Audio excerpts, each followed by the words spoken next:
In this garage, I've seen engines roar back to life, paint gleam like new, and chrome shine brighter than ever. But sometimes, the real restoration isn't just about the car. It's about the person behind the wheel.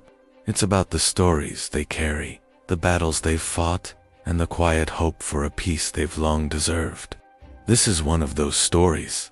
A story of a hero, a lost dream, and a journey back from the echoes of war. A few months ago, a young woman named Sarah Miller walked into my shop, her eyes holding a mix of fierce determination and a deep, unspoken sadness. With her was her father, Jim, a man whose silence spoke volumes, whose gaze seemed fixed on a distant horizon. Sarah told me she had a car, a 1967 Ford Mustang Shelby GT500, a legend, and she wanted it restored, not just fixed, but resurrected, for her father. This car was everything to him, Dave, she explained, her voice soft, almost reverent. His freedom, his youth.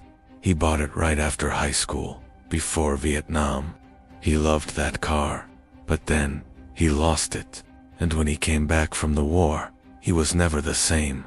The war took so much from him, and I believe this car can help bring him back. She paused, and I could feel the weight of decades of unspoken pain, the sacrifices made, the invisible wounds that never truly heal. He's a good man, Dave, she continued, her voice pleading, but he's been carrying so much for so long. He barely talks about the war. He barely talks about anything. I found the car, after years of searching.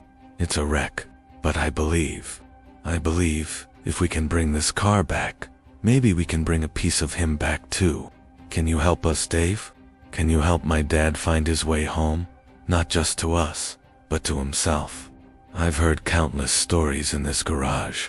Stories of joy, regret, and redemption. But the story Sarah began to tell me, about her father Jim, about that iconic Shelby, and about the invisible wounds of war, that one resonated deep within me. It wasn't just about fixing an engine. It was about mending a broken spirit, about honoring a veteran's sacrifice, and about a family's desperate hope for healing.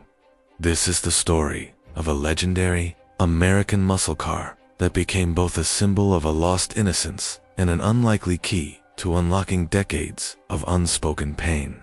It's about a soldier's journey, a daughter's unwavering love, and the powerful truth that sometimes the road to recovery is paved with chrome and horsepower, leading us back to the peace we thought was lost forever.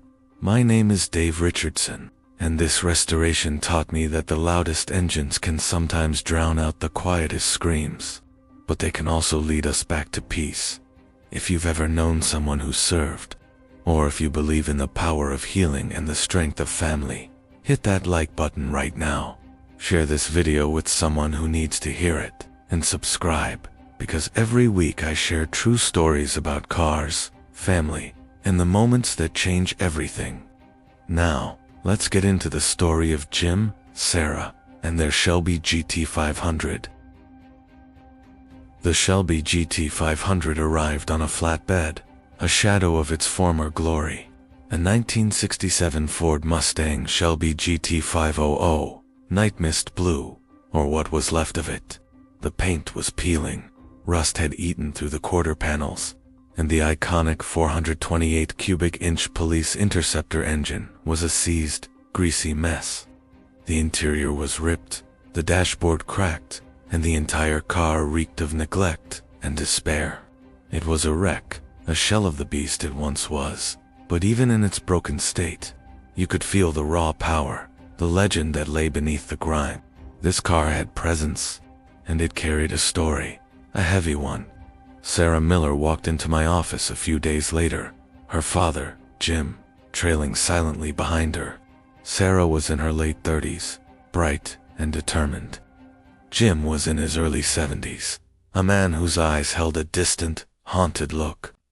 He was lean, with a military posture that decades couldn't erase, but his shoulders seemed to carry an invisible weight. He barely made eye contact, his gaze fixed somewhere beyond the walls of my shop. "This was his car, Dave," Sarah began, her voice gentle, gesturing towards the covered Shelby. "His dream car. He bought it brand new in 1967, right after high school. Nightmist blue, just like he always wanted. He worked 2 jobs, all through high school to save for it. It was his pride and joy." Sarah told me about her father, Jim, a young man full of life, a natural leader, a star athlete. He loved speed, freedom, and the open road. The Shelby GT500 was an extension of him, powerful, untamed, full of promise. He and his high school sweetheart, Mary, would cruise the back roads. The roar of the 428 engine, a soundtrack to their youthful dreams. He was set to go to college. Mary was going with him. Life was perfect. They had plans, big plans, the kind only young lovers dare to dream. Every Friday night, after the football game, they'd pile into the Shelby, the scent of exhaust and teenage dreams filling the air. Heading to the drive-in, or just finding a quiet spot overlooking the town. That car was their sanctuary, their escape, a symbol of their boundless future. Then, the draft notice came. Vietnam. Jim, being the man he was, volunteered, believing it was his duty. He couldn't stand by while others fought. He parked the Shelby in his parents' garage, meticulously covering it, promising Mary he'd be back in a year, and they'd pick up right where they left off. He kissed her goodbye, a long, lingering kiss, the taste of hope and fear on his lips, not knowing it would be the last time he'd see her for decades, or the car for even longer. He left a piece of his soul in that car. "Dave," Sarah said, her voice catching, "a piece of his innocence, his youth, his dreams." While Jim was overseas, tragedy struck. A fire in his parents' garage, caused by faulty wiring, consumed everything. The Shelby, his dream, his connection to home, was gone. Mary, heartbroken and believing Jim wouldn't return, moved away, unable to bear the thought of a life without him, or the constant reminders of what they had lost. Jim received the news in a letter, amidst the chaos and terror of war. It was another blow, another piece of his world crumbling, far from home, surrounded by death and destruction. He served 2 tours, a decorated soldier, but the war changed him. He saw things, did things, that no man should ever have to. The jungle heat, the constant fear, the loss of his comrades, it all etched itself onto his soul. He came back in 1970, not to a hero's welcome, but to a country divided, and a personal world shattered. The Shelby was gone, Mary was gone, and the vibrant young man who left was replaced by a shadow, haunted by memories he couldn't share, burdened by a silence he couldn't break. He never talked about it, Dave, Sarah explained, glancing at her father, who was now staring blankly at the covered car, a flicker of something unreadable in his eyes. Not the war, not the fire, not Mary. He just came home, and he was quiet, distant. He worked hard, built a life, married my mom, had me, but there was always this wall around him, this sadness, this silence. It was like he left a part of himself in Vietnam, and another part in that burning garage. Jim found work as a mechanic, ironically, but he never touched muscle cars. He worked on everyday vehicles, his hands moving with practiced efficiency, but his eyes remained empty of the passion he once held. Sarah grew up knowing her father was a good man, a loving father in his own quiet way, but also knowing there was a part of him she could never reach, a deep well of pain she couldn't fathom. The war had taken too much, and the loss of his Shelby was just one more layer of that profound grief. A few years ago, Sarah started searching. She knew about the Shelby, the lost dream, the car that represented her father's lost youth. She spent countless hours tracking down VIN numbers, old insurance records, fire reports. It was a long shot, a desperate hope, fueled by a daughter's love and a yearning to understand her father's silence. Then, a few months ago, she found it. or what was left of it. The Shelby, miraculously, had survived the fire, though badly damaged. It had been salvaged, sold for parts, then forgotten in a barn in rural Montana for decades, a forgotten relic of a bygone era. The VIN matched. It was his car. The exact Shelby GT500 he had bought in 1967. "I bought it, Dave," Sarah said, her eyes shining with tears, a mix of triumph and trepidation. "Every penny I had saved. I knew I had to bring it back. For him, for us. I don't know if he'll even care. He hasn't shown real emotion in years, but I have to try." She looked at her father, then back at me, her plea clear, her hope fragile but fierce. "Can you help us, Dave? Can you help me bring my dad's dream back to life? Maybe it can help him find his way back to us, back to himself." I looked at Jim, then at the covered Shelby. This wasn't just a car. This was a mission to heal a broken hero, to bridge decades of silence, to bring a family back together. "We'll do it, Sarah," I promised, my voice firm, a lump forming in my throat. "We'll make it perfect. For Jim, and for you." The restoration of the 1967 Shelby GT500 began. Sarah was my most dedicated client, a whirlwind of energy and determination, but Jim was a ghost in his own story. He'd come to the shop with Sarah every Saturday, but he'd stand silently, observing from a distance. His face unreadable, his hands often clasped behind his back. He offered no input, no suggestions, no flicker of recognition, no spark of the passion he once held. It was as if the car held no meaning for him, or perhaps too much meaning, too many painful memories to confront. We started with the complete disassembly. The Shelby was taken down to its bare frame, a skeleton of its former self. Every bolt, every panel, every piece of trim was carefully removed, catalogued, and inspected. Sarah, initially frustrated by her father's reticence, pushed through, meticulously cleaning parts, organizing tools, and researching original specifications with a focus that impressed me. She was determined to make it perfect, just as her father would have wanted it, even if he couldn't express it.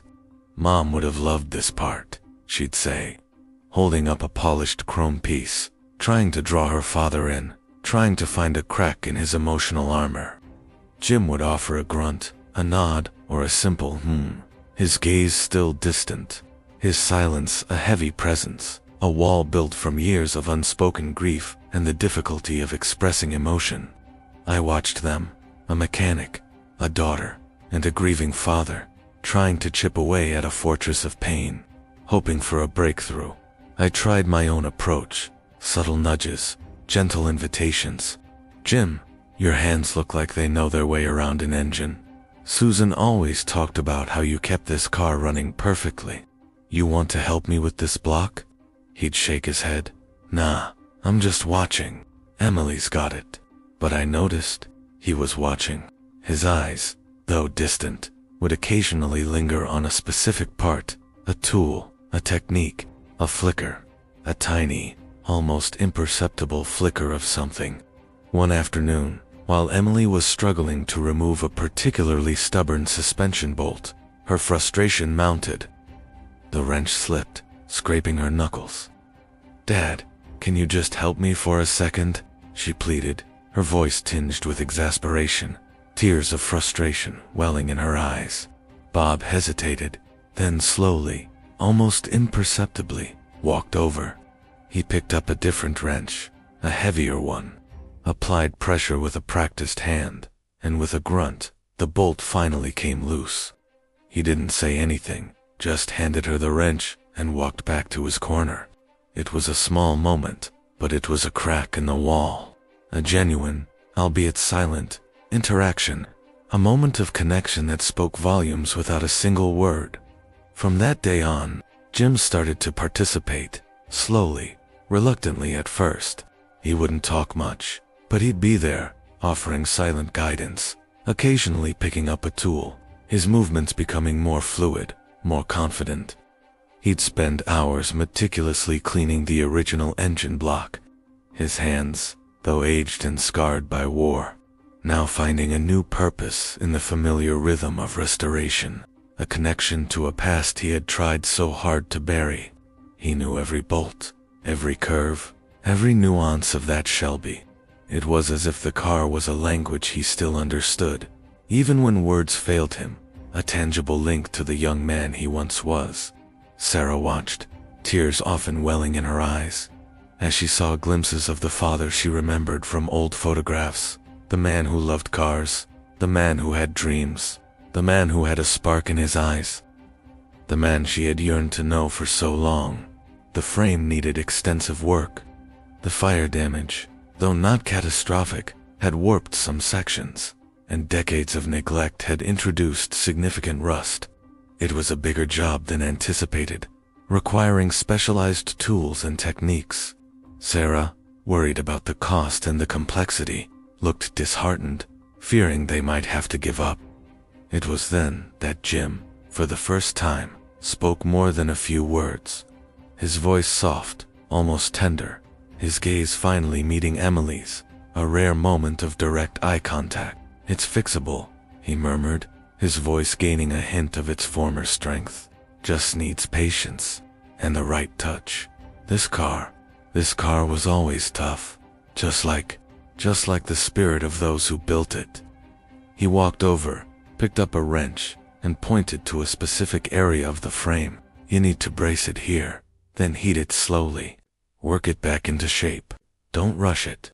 Let the metal tell you what it needs." He demonstrated, his hands, though aged, moving with a precision that betrayed years of mechanical experience, a lifetime of working with his hands.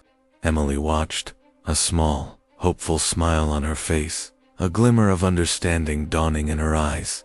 The Shelby, piece by piece, was not just being rebuilt. It was rebuilding the bridge between a father and his daughter, a bridge made of shared purpose and unspoken love. The silence in the garage began to fill with the clinking of tools, the hum of grinders, and slowly, tentatively, the sound of conversation, not just about the car, but about memories of Mary, about the innocence he lost, about the dreams he once held, about the life they had built together, fragmented by war and loss, now slowly, painstakingly, being pieced back together.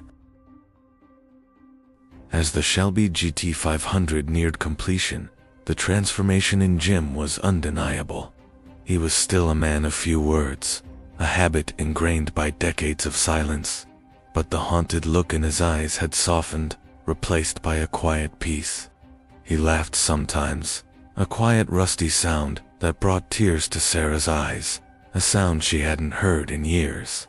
He shared more stories, not just about the car, but about his life before the war, about Mary, about the friends he lost in Vietnam, about the guilt he carried, the weight of survival. The restoration had become his therapy, the familiar mechanics a way to process the unfathomable, a tangible connection to a past he could finally confront. He was actively involved in every step, from meticulously aligning the body panels to ensuring every detail of the interior was period correct. His focus unwavering, his dedication absolute.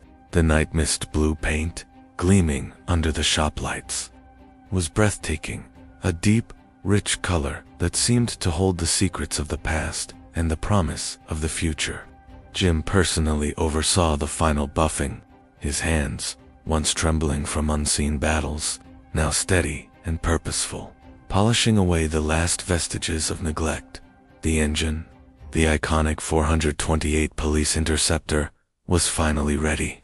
We installed it, Jim guiding every step, his knowledge of the Shelby's heart still intact, a mechanical memory that had never faded.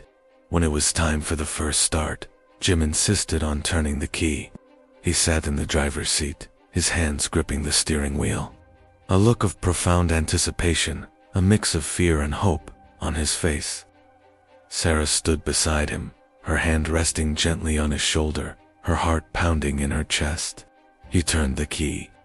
The engine coughed, then roared to life with a deep, guttural rumble that vibrated through the entire shop. A sound that was both a memory and a promise. Jim closed his eyes, a single tear tracing a path down his weathered cheek. A tear of release, of remembrance, of redemption. Sarah, standing beside him, embraced him tightly. Both of them enveloped in the powerful sound of a dream reborn, a spirit awakened. It's home, Jim whispered, his voice thick with emotion, his voice breaking with decades of unspoken words. It's finally home, and so am I. The Shelby GT500 was finished, perfect, flawless, better than new. It sat in my shop, a gleaming testament to a dream reclaimed, a spirit healed, and a family reunited. The reveal was a quiet affair, just Jim, Sarah, and a few close friends who had supported them through the long journey. Jim walked around the car, touching the paint, running his hand over the iconic stripes, his eyes filled with a mixture of awe and profound peace, a peace that had eluded him for so long. He sat in the driver's seat, Sarah beside him, and for the first time in decades, he looked truly at peace, a weight lifted from his shoulders. He drove it out of the shop, slowly at first, then with a growing confidence. The Nightmist blue Shelby, gliding effortlessly onto the open road, the roar of the engine, a triumphant song. He wasn't just driving a car. He was driving a memory, a legacy, and a future, finally free from the shadows of the past. A future he could finally embrace. Jim now drives the Shelby regularly. He takes it to local car shows, proudly sharing its story, and sometimes, even a little about his own, his voice steady, his eyes clear. He's reconnected with old friends, even found Mary, his high school sweetheart, who was overjoyed to hear from him, their shared past now a source of comfort, not pain. He's started volunteering at a local veterans center, sharing his story, offering a quiet strength to others who carry similar burdens, a testament to his own journey of healing. The car, once a symbol of his lost youth and the trauma of war, has become a symbol of his healing, his resilience, and his rediscovered joy. It's a testament to the fact that even the deepest wounds can heal, and that sometimes the path to peace is found in the roar of a classic engine and the unwavering love of a daughter who never gave up. I've been a mechanic for 30 years, and I've learned that cars are never just metal and oil. They're vessels for human stories. They carry our dreams, our regrets, our hopes. They are silent witnesses to our lives, our triumphs, and our struggles. The yellow Camaro taught me about redemption across generations, a son honoring his father's memory. The silver Corvette taught me about love that survives death, a wife finding strength in her husband's passion. The orange Charger taught me about forgiveness between brothers, a shared project mending a deep rift. The blue Mustang taught me about honoring a mother's sacrifice, a daughter understanding her mother's choices. The cranberry Chevelle taught me about breaking cycles of addiction and rebuilding families, a mother's hope igniting a son's recovery. The lemon twist Barracuda taught me about overcoming rivalry and finding brotherhood, two estranged siblings finding common ground. The carousel red GTO taught me about enduring love and selfless sacrifice, a husband's gratitude spanning decades. The Sebring silver Corvette taught me about grief, healing, and rediscovering purpose, a widow finding her own strength. And this Nightmist blue 1967 Shelby GT500, it taught me about the profound, invisible wounds of war. It taught me about the silent suffering of heroes, the immense weight they carry, and the incredible strength it takes to bear that burden for decades.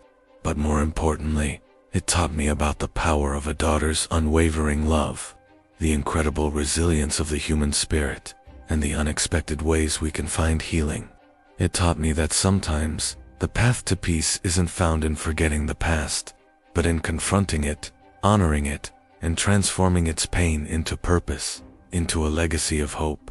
It showed me that a car, a simple machine, can be a powerful catalyst for profound personal transformation, a tangible link to a past that needs to be acknowledged before a future can truly begin. Jim Miller didn't just restore a car. He restored his soul. He didn't just reclaim a lost dream. He reclaimed his life, his voice, his connection to the world. He took a painful reminder of loss and trauma and transformed it into a powerful symbol of healing, resilience, and the enduring hope for peace. And in doing so, he showed us all that even when the echoes of war linger, even when the silence seems insurmountable, love and dedication can pave the way back to a life truly lived, a life of purpose and peace. The Shelby GT500 sits in his garage now, gleaming perfect, a testament to a soldier's journey, a daughter's love, and the profound truth that sometimes the roar of an engine can be the sound of a heart finally finding its way home, a sound of triumph over adversity, a symphony of healing, because that's what we do here. We don't just fix cars.